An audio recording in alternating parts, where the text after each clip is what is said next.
So in the last video, I was talking about those essential conditions for modeling as a teacher, as a coach, as a tutor, whatever it might be. And the idea is I got to make sure that they're listening, they're paying attention.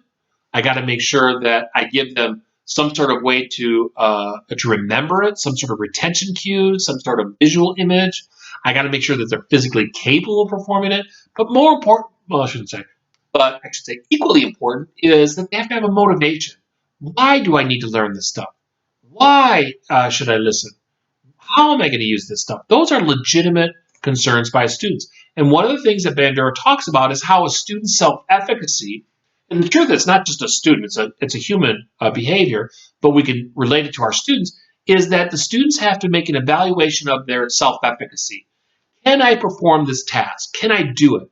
If I don't feel like I can do it, my motivation drops, and therefore I'm not going to be able to perform or try to perform that behavior. So, how does a person's self-efficacy affect their motivation, right? Okay. So recall, self-efficacy refers to a person's ability to complete a task. What influences or shapes their self-efficacy?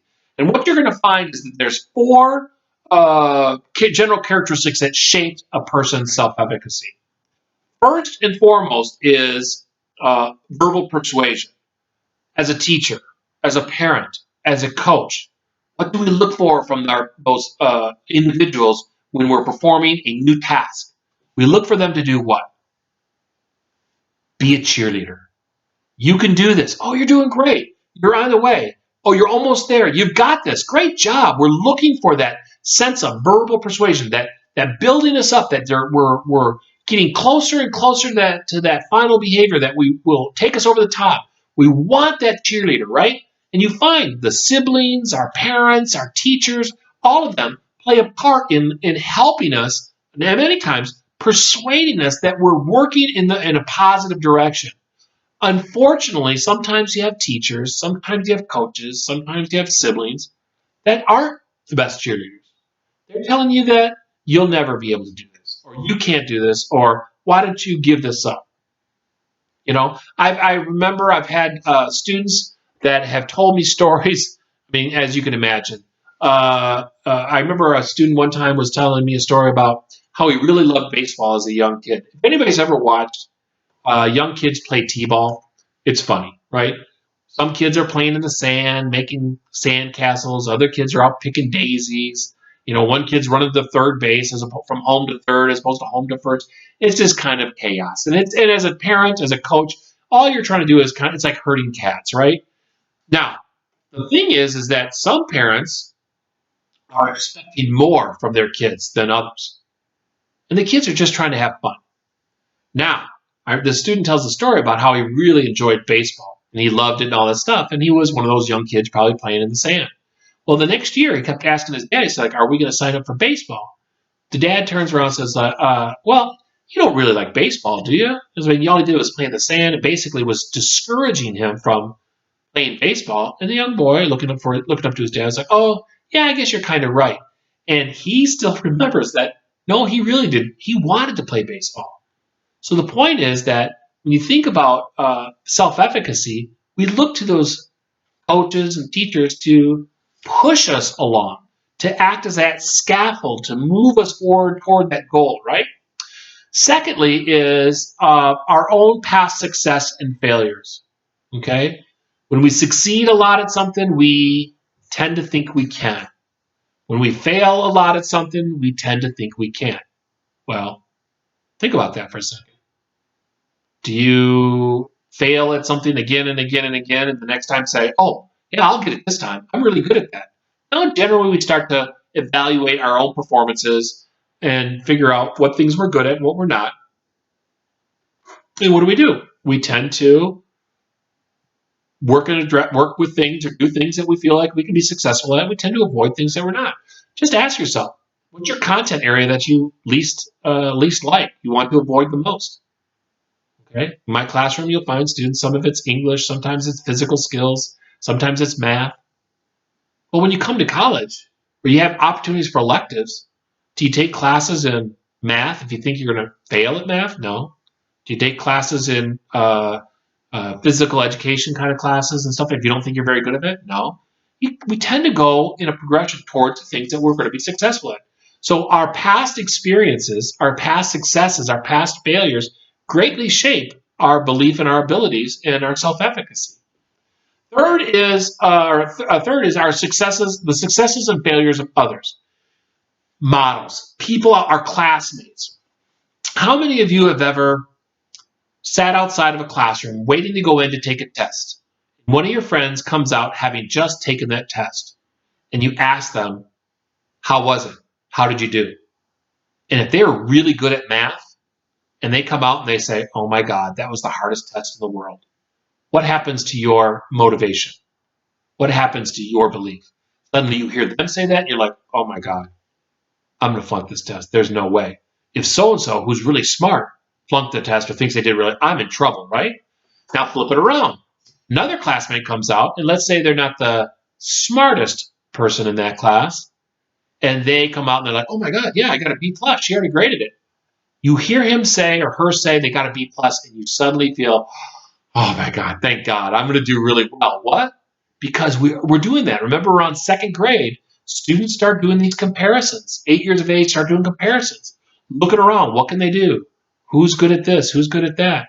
And we're making those evaluations. Based on their accomplishments, we start judging our own self-efficacy. If I think they're equal, if I'm equal to them or better, and better than them, and they did well, I'm going to do well. However, if I think that they're much better than I am and they struggle, oh my goodness, I'm going to fear that I'll struggle too.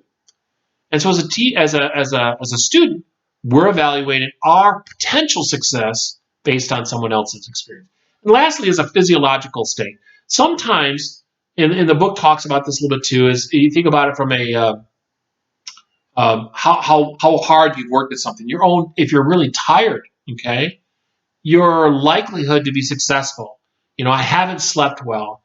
If you're just coming over cold, or if you're emotionally drained, something's going on in your life. Suddenly, your belief in your success can easily drop down. Right? I'm just not there. I'm not present. I don't think I'm physically drained, emotionally drained. That physiological state can also play a part in influencing our belief in our ability to complete a task, our self-efficacy. Right? Now, how does our self-efficacy affect our future behavior? Okay. Now think about this for a second. I know that students in my classroom have a certain belief in their abilities. Those beliefs are going to shape not only their performances, but also their motivation. So how does this affect their future behavior? One of the things that we see easily how it influences their behavior is their effort. If students don't feel like they can be successful at something, they don't have a tendency to put a lot of effort into it. Okay, they don't tend to persist at something. I'm not a computer guy. Okay, I'm not a tech savvy guy. I'm not a tech guy on my phone. When I run into problems, man, I'm looking for someone else to help me. I'm not going to spend a lot of time doing that. But if you have friends that are really tech savvy, really smart with computers, man, they'll say, oh, wait, no, just open this up, take a look at the properties, do this, do that. They'll sit there and spend time. They have no problem spending lots of time working on a problem. Why? Because they believe they'll be successful. Because they'll put in the effort, because if I feel like I'm not good at this or I can't effort-wise, I give up pretty easily. That's natural for our students. Secondly, is their choice of activities. Students have a natural tendency to choose things that they think they can be successful at and tend to avoid things that they think they'll not be successful at, right? And so you'll find that, what happens is students come into high school and they've had a series of teachers, and if they haven't done well in an area, what do? They avoid it. Now, I'm the teacher of that subject matter. They don't want anything to do with it. They don't want to put any effort into it. Now my job has become twice as hard. I'm like, wow, what do I need to do? I need to suddenly think about, okay, what it is that they're struggling with. Why are they struggling with this? How can I encourage them, become that cheerleader, right? That verbal persuasion. How can I help them be successful? Because that success will then be the springboard to other successes. But I know that they tend to choose things that they think they'll do well at and tend to avoid things that they don't think they'll do well at. Lastly is overall performance, and that's really interesting. Students, we find that research has shown us that students of equal ability, when you find that students are of general equal ability, that those who think they can do better than those who think they can't, even when they're of equal ability. So think about that for a second. Kids that are of equal competency in an area are they generally perform better than kids that don't think they can do it, even when they're of have equal ability. So what is that message? What do we as teachers do with that information? One is, as a teacher, I'm thinking to myself, I better start shaping or changing the way that they view themselves, how they see themselves. Okay? I need to change that. You've heard the expression, teachers and coaches and something. Don't say the word can. Don't say the word can. Well, I understand what they're saying there. They're saying that when you start to accept this idea that you won't be able to do something, that you can't do something, that there's a general learned helplessness that starts to creep in there. A belief that you won't be able to accomplish it. If you don't think you can, then you probably won't. Well, if I'm a teacher and students are struggling early in the first quarter or second quarter, and I still have 2.5 more quarters to go, that's going to be a really hard experience. So what do?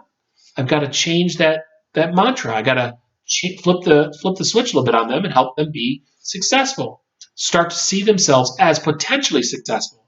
Break things down into smaller tasks. Allow that success to be, like I said, the springboard to future success. I can't allow them to start telling me what they won't be able to do, okay, early on, because they'll start to create that mentality. So what we find is, how does self-efficacy affect or influence behavior? Is they choose things that they'll do well, avoid things that they don't do well. They put effort in things that they can be successful at. The things that they don't think they'll be successful at, they'll give up easily. And if they already think they can't do it, well, then their overall performance is going to, wow, talk about the power of suggestion as a teacher. I need to provide students with lots of opportunities for success. I need to break tasks down into simpler tasks so that I can ensure that they're not missing a step. They're not failing along the way. Okay? That's that idea of a mastery approach to learning. A lot of what we do in classrooms doesn't utilize a mastery approach. It's kind of more of a general at the end of the chapter, at the end of 3 chapters, you take this test, you got a 70%, let's go on to the next unit. Well, how do I ensure that those students were able to develop a strong foundation in those skills if I just move on when they got a 70%? No, I need to understand what are the criteria, what are the individual objectives, how do I ensure that the students are able to meet those objectives? Because if they can do these things, then I'll know they'll be able to do the next unit after that. The importance of that's the importance of those foundations. I need to provide you success so that you'll think you can, so that you'll put effort into it, that you'll persist and you won't give up, and that you'll look at each activity as an opportunity to succeed as opposed to one that you're going to fail. Okay? That's the influence of student self-efficacy.